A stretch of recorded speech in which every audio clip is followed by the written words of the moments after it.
E aí, vamos estudar a lição? Como ponto de partida, eu quero que você considere o texto de 2 Timóteo, capítulo 2, verso 15.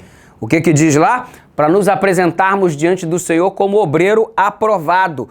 O que seria um obreiro aprovado? Entre outras coisas, a recomendação de Paulo é que tal obreiro possa manusear bem as escrituras sagradas. Ei, manusear bem, compreender bem as escrituras sagradas é saber interpretá-las de acordo como é a vontade de Deus e não de acordo como nós desejamos interpretar.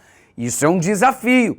Tem muita gente interpretando a Bíblia acomodada à sua própria situação, ou seja, adapta aquilo que ele acha coerente à sua vida, aquilo que ele acha confortável à sua vida e o que ele não acha confortável, acha que incomoda um pouquinho. Dentro desse processo de interpretação, ele diz que era algo relacionado ao passado e não considera aquilo como uma verdade presente. Muito fácil interpretar assim, né? Absorver só o que me convém e o que não me convém, o que me causa desconforto, eu coloco de lado e digo, isso aí foi de um outro tempo, de uma outra época. Ei, temos que ser um pouco sinceros, aliás, totalmente sinceros no processo de interpretação. E não tem que ser a minha interpretação. A Bíblia precisa interpretar-se por si mesma.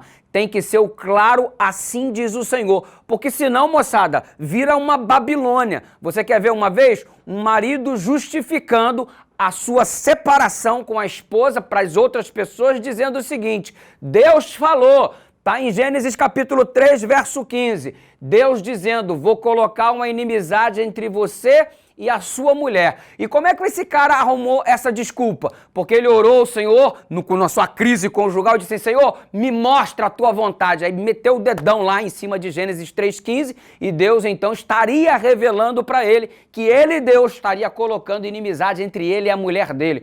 Dá licença, não é assim que se interpreta a Bíblia Sagrada. Muito menos uma mulher justificando ao seu terapeuta familiar que estava se separando do marido, que não aguentava mais, não suportava mais, e qual era a justificativa dela? Orou ao Senhor, pediu uma direção através da palavra, e o texto que ela colocou o dedão aqui de olhos vendados para depois descobrir foi Efésios 4:24. Revestivos de um novo homem. E ela dizia para o terapeuta familiar cristão, tá vendo? Deus está mandando eu arrumar um outro homem, porque o que eu tenho não presta. Amigo, fala sério, é assim que se estuda a Bíblia? Nesse processo, sem considerar o texto dentro de um contexto? A interpretação fala muito a necessidade de escavar e descobrir a verdade, tal qual um mineiro escava para encontrar a pedra preciosa. Então, prestemos atenção no texto, dentro do contexto, e examinemos a realidade em que foi escrito o texto bíblico, para uma compreensão mais adequada da nossa parte em relação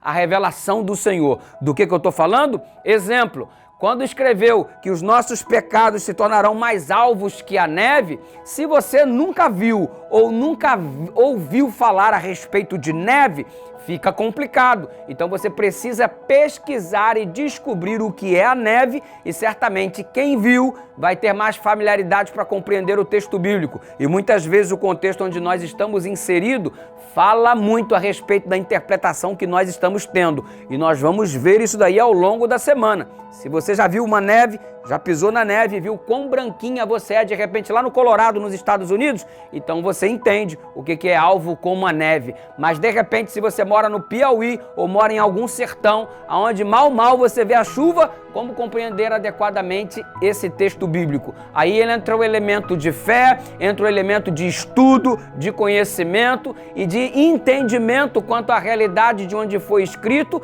e diferente da sua realidade, como o princípio revelado lá se aplica para você que está aqui. Enfim, é um desafio, mas Deus vai nos conduzir, nos iluminando com o seu Espírito, e a compreensão adequada da palavra há de ser uma realidade na minha vida e na sua vida também, em nome de Jesus. Vamos pedir sabedoria ao Espírito Santo para Deus revelar para a gente o que Ele quer que seja revelado, não aquilo que é conveniente para mim, tá bom? A Bíblia é o seguinte, nós não adaptamos ela à nossa realidade. Nós adaptamos a nossa realidade ao que ela revela, que é o assim diz o Senhor. Oremos aí. Pai querido, obrigado por tua palavra que guia a nossa vida. Ajuda-nos a termos sabedoria para interpretá-la segundo o teu coração, em nome de Jesus.